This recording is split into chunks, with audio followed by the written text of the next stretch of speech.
going to say thank you to everyone in the theater. So Rinchen's going to once again pan to everyone working on the show, and we'll all wave and stuff like that. You want to do that at the end or before the questions? I think at the end. Okay. Not taking that time gives us a chance to cover you. Otherwise it's hard for us to know. It's all in your head. There's a room. Wall with a window, wall with a door, a box. Happy, healthy, safe, kind, and sensible. There's someone without a home living on the top floor of the building at the heart of Queen's campus. They're curled up, shaking. They're alone. They don't know how to speak to anyone. Hi, I'm Katie Reddy Walters, and I'm the playwright and performer of Wall with a Door. This is a play that's very based on my own experiences through different versions of loneliness and different situations of self-isolation. It's been incredible now through this workshopping week to feel it really connect with people, because it is so much about the isolated view. Really the goal in it is thinking about how we can connect over the distance of screen, because I know that everybody is feeling lonely throughout these distance months, and it is so important to know how we can feel that authentic connection even with a screen between us, because it has to be our reality for a little while. When the world shut down in March, suddenly the themes of social isolation became really relevant to everyone. There was sort of this feeling of the joint togetherness in the loneliness. And through talking with Marjorie, we realized we really wanted to share these themes and talk about what it is to try and connect, even though you have a distance between you. You can start check mark, check mark, check mark, check mark, check mark, check mark, check mark. All right? Something like that? I'm Marjorie Chan. I'm the artistic director of Theatre Passe Muraille. For this project, I am the director and the dramaturg.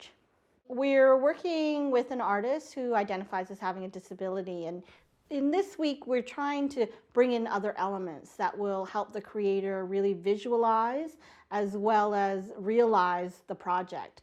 It's something that we're really seeing, that as an artist, where she sees text and where she sees things lined out, that actually helping her visualize these things by using theatrical elements has really advanced her ability to be able to see that as an artist and see where she might make edits or see where she might change a bit of text and move it here and that in that process.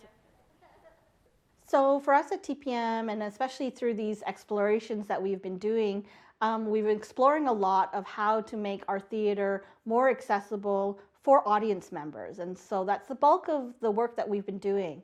And so one of the areas that we continue to want to dig deeper in is working with artists with disabilities. And so that doesn't only include the artist herself. Our set and costume designer does have a disability, which means that it's very difficult for her to leave home. So to be able to invite her back into a theatrical process is really exciting. I'm Lindsay Black, and I'm the set and costume designer on the project. So I have MCS, multiple chemical sensitivity, which is essentially a permanent and very debilitating chemical injury. I am at this point completely housebound. At the end of my theater career, I had been trying to find any way that I could find to keep going with support. I had some more support from so many theater companies and regular collaborators, bringing in assistants and artistic associates and shoppers and outside eyes, and just trying to fill my absence basically in the room when I wasn't going to be able to be there. And while it was really heartening, I never got to do quality control. So when I had chosen a color, I had sent a digital version to someone else that was looking at a different digital version, and then they were buying the real thing, and I never saw the true color of anything or felt the actual hand of a fabric to know how it moved or what it was going to do under light. So I was never getting what I wanted, and that wasn't supporting the production. It wasn't supporting the director, the performers, and it was really soul crushing for me. So the reason I've been able to enter back into this process is that that parameter and problem has largely been eliminated. What I see on my various screens is what the audience will ultimately see. And that's what's allowed me to even entertain this. There have been issues with sound and legs, and the camera's pointing over here but the actor's over there, and that's fine, but it's actually been quite simple, and we're lucky to have people like Nicole, our stage manager, who's been not only being on book and taking notes but making sure I'm pointed the right direction, and our PM and our tech crew has been making sure that we can hear everything and going above and beyond. So it's actually been way easier than I thought it would be. When I first had conversations with Marjorie about this and trying to determine if it was even reasonable or practical or appropriate for me to take this on, she and I both felt very strongly about trying to create something that's a bit new. I feel like I learned a big lesson at the end of my established career that it's not really possible to just retrofit my parameters into an existing process. But for as long as we are making a new process anyways, then anything sort of feels possible. I feel like we're not the only ones having those conversations right now. So it's hopefully going to be something that is on the table for the industry as we all move forward. It's not like we're going to all be vaccinated in a few months and go back to the way things were. So all of this should, I would hope, inform our future practices, and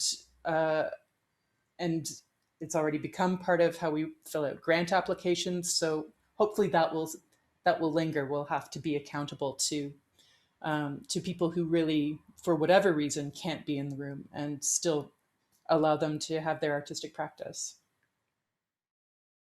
In shops, I have interactions down. I have automatic set tones and words and nods that now emerge without thinking. I think it's really exciting to be physically in this space, and how much the pandemic has really starved us for being in these really big echoey spaces where there is room to move and to exist.